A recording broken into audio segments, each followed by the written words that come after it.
कापी जे कळी काळतया बेने, ही ताकद आहे महाराज. पण मनाला हे बंधनं नको आहेत. आज कुणालाच बंधनं नको आहेत, बरोबर. सासूचं सुनेचं पटत नाही का? एका वाक्यात उत्तर देता येईल कुणाला? सासूचं आणि सुनेचं पटत नाही का? पटत नाही. सोपं आहे. त्याचा काय मंत्रिमंडळाच्या विस्ताराचा वाद नाही, काय आरक्षणाचा चेंडू त्यांच्या दालनात नाही, बरोबर आहे. मग यांचा वाद काय? सासूला वाटतं सुनेनं बंधनात राहावं आणि सुनेला वाटतं हिनं मला बिनधास्त जगू द्यावं. बस, याच्यापेक्षा मोठा वाद नाहीये त्यांचा. सासूला वाटतं हिनं माझ्या आज्ञेत राहिलं पाहिजे, बरोबर आहे. यू आर अंडर अरेस्ट, बरोबर आहे. तू माझ्या ताब्यात राहिली पाहिजे. आणि सुनेला वाटतं हिनं मला मोकळं जगू दिलं पाहिजे. याच्यापेक्षा काय वाद आहे दोघींचा सांगावर? काहीच वाद नाही ना महाराज. बायांचा छोटा प्रॉब्लेम आहे मिलिंद महाराज, एकदम छोटा. त्या सून झाल्या तर त्यांना सासू चांगली भेटत नाही, त्या सासू झाल्या तर त्यांना सून चांगली भेटत नाही. किती छोटा प्रॉब्लेम आहे बघा. त्या भाऊजई झाल्या तर त्याला नणन चांगली भेटत नाही, त्या नणन झाल्या तर त्यांना भाऊजई चांगली भेटत नाही. ऐक बरं का. हा, ते सगळं चांगलं असलं तर घरातली कामवाली चांगली भेटत नाही. आणि राहिला प्रश्न नवऱ्याचा, तो तर कुणालाच चांगला भेटत नाही. एवढा छोटासा प्रॉब्लेम आहे बिचाऱ्यांचा. याच्यापेक्षा काय मोठा प्रॉब्लेम आहे मला सांगा बरं. काय नाही मला, किती छोटा प्रॉब्लेम आहे सांगा. बंधना नकोय आज मुलगी सुद्धा लग्नाच्या अगोदर त्या नवरदेवाला बोलून घेते. हॅलो, आज मुलगी पहिले नवरदेवाला फोन करते, हे नानकर सर, शास्त्री महाराज, तुम्ही एवढे भाग्यवान नाही, आम्ही भाग्यवान माणसं आहोत. ते आम्हाला चार्जिंग संपेपर्यंत बोलायला मिळतं. लक्षात ठेवा, तुम्हाला बघायचे सुद्धा प्रॉब्लेम होते. हा, ऐका. मध्ये पोरीचा पहिला फोन नवरदेवाला असतो, ॲग्रीमेंटच तयार केलेला असतं. हॅलो, मी तुझ्या बरोबर लग्न करते, पण माझी पहिली अट, मी खेड्यात राहणार नाही. माझी दुसरी अट, मी शेतात जाणार नाही. गांजरं खाणार का मग? बरं, असं आहे ना, नवरदेवाकडे शेती पाहिजे पण पोरगी शेतात नाही गेली पाहिजे. पुन्हा एकदा ऐका, नवरदेवाकडे शेती पाहिजे पण पोरगी शेतात गेली नाही पाहिजे. मग शेती कशाला पाहिजे? आज पोरींच्या अपेक्षा आहे, शाळा सरकारी नको, गाडी सरकारी नको, दवाखाना सरकारी नको, नवरा तेवढा सरकारी नोकरीवाला पाहिजे. वाघ शेंबडी, असं कसं मिळेल मला सांगा बरं, बरोबर आहे का नाही? मग तिची दुसरी अट असते, मी शेतात जाणार नाही. तिसरी अट, तुझ्या आई वडिलाला आपल्यात राहता येणार नाही. का नाही? ते बंधनं टाकतात आणि मला बंधनात राहायचं नाही. ऐका, तुझ्या आई वडिलाला आपल्यात राहता येणार नाही. चौथी अट, अंडरलाईन दिस सेंटेन्स, माझ्या मोबाईलला हात लावाय जमणार नाही. माझा पासवर्ड मी तुला सांगणार नाही, तुझा नाही सांगितला नो ऑब्जेक्शन, मुझे कोई एतराज नाही. आमचे एक मित्र आहेत जे आमच्या तालुक्याचे, त्यांनी सांगितलं 60% डिवोर्सच्या केसेस मोबाईलमुळे आहेत. 60%, हा जोक नाही, हे हे सर्च आहे, रिपोर्ट आहेत हे. 60% डिवोर्सच्या केसेस आज mobile, WhatsApp, Facebook, Instagram, Telegram या एका मेसेजनं संसार तुटलेले आहेत. पोरगी म्हणते माझ्या मोबाईलला हात लावायला जमणार नाही. काय काय काहीच्या मोबाईलला पासवर्ड असतो महाराज. असं वाटतं भारताची सगळी ईडीची माहिती याच्याच मोबाईलमध्ये आहे. एक टिंब रिकामं नसतो, एक टिंब. एकाच्या पोटात दुखत होतं आणि ते बायकोला म्हणे पोटात दुखायला लागलं का? बायको म्हणे मग ते टेबलवर मोबाईल आहे म्हणे, डॉक्टरला फोन लावर. तिने मोबाईल घेतला म्हणे, याचं लॉक सांगा. बरं वाटायलंय म्हणे, आता राहू दे. जायला कळलं द्यायला धन्यवाद. खाली दर्जाचे विनोद मला जमत नाही बा. विठाला विठाला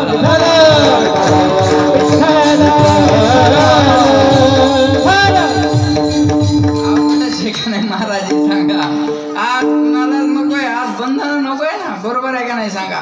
बंधन आज कुणालाच आवडत नाही. अहो, कंपनीचे जास्त फोन यायला लागले तर लोक त्यांना मेसेज करतात, डू नॉट डिस्टर्ब. तुमच्या कंपनीचा फोन मेसेज मला आला नाही पाहिजे.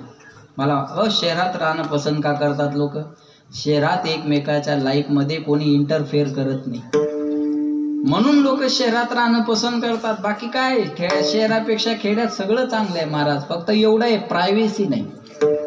आपलं असून आपल्याला खाऊ देत नाही, हे दुःख आहे. विठाला विठाला.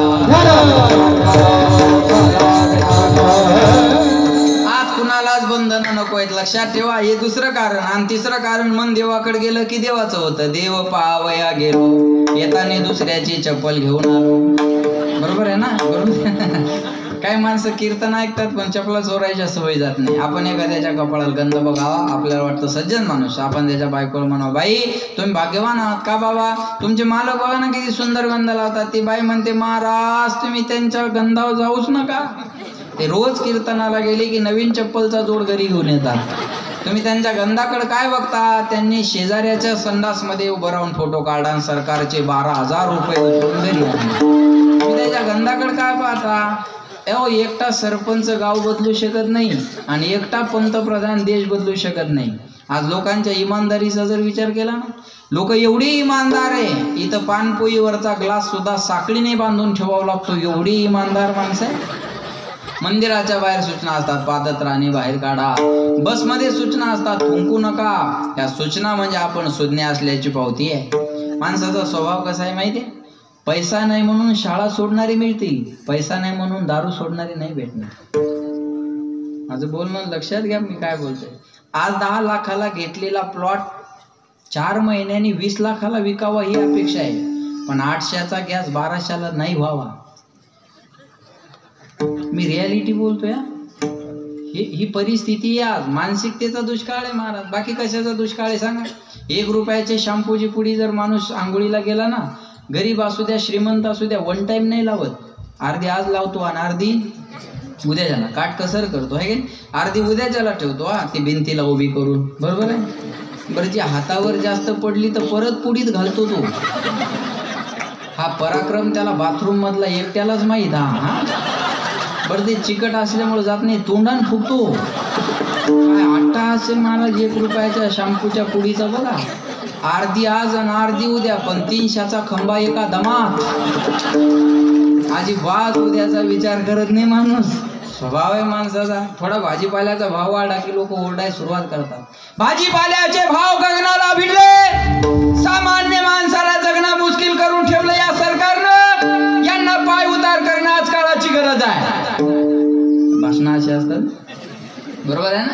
असे बोलतात बघा, काय भाजीपाला महाग घेऊ असून अजून 50, 60, 70, 80 कांदे झाले तर झाले 100 होतात, नाही तर टमाटे यंदा झाले कितीतरी दिवसांनी, बरोबर आहे ना? 100 रुपये भाजीपाला झाला की ओरडा ओरडीला सुरुवात होते. एक भाजी 600 रुपये किलो आहे.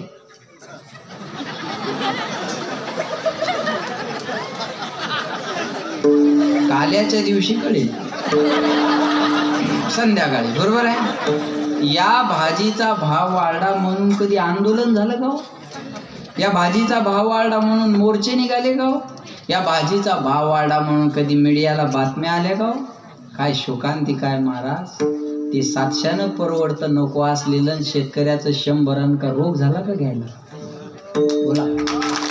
मानसिकतेचा दुष्काळ आहे, मानसिकतेचा दुष्काळ आहे, बाकी कायचा दुष्काळ आहे महाराज. शहरातली बाई आणि शहरातल्या बाया बाईट द्यायला पुढे असतात. बरं ते कांद्याचे भाव वाढले तेव्हा एका बाईला बाईटवाल्या त्या मीडियावाल्याने विचारलं, कसं काय वाटतं आज कांद्याचे भाव गगनाला भिडले? ती म्हणते, नको नको केलंय हो या महागाईनं. तर ती स्टँडर्ड नसते ना, नको नको केलंय ह्या महागाईनं, कसं जगायचं आम्ही, बरोबर आहे का नाही? अरे तिला कांदा खालून येतो का वरून येतो हे बी माहित नसतं, आणि ती बाईट देते कांद्याबद्दल. भाव महागाई वाढली असं अवघड झालं नाही. अहो माय थोबाडाला 2000चा मेकअप करून आली, तो कुठं नेऊन घालती? 100 रुपयाचे कांदे परवडत नाही. ज्याला परवडत नाही त्यानं बोंबलायचं नाही, खायचे नाही. विठाला विठाला विठाला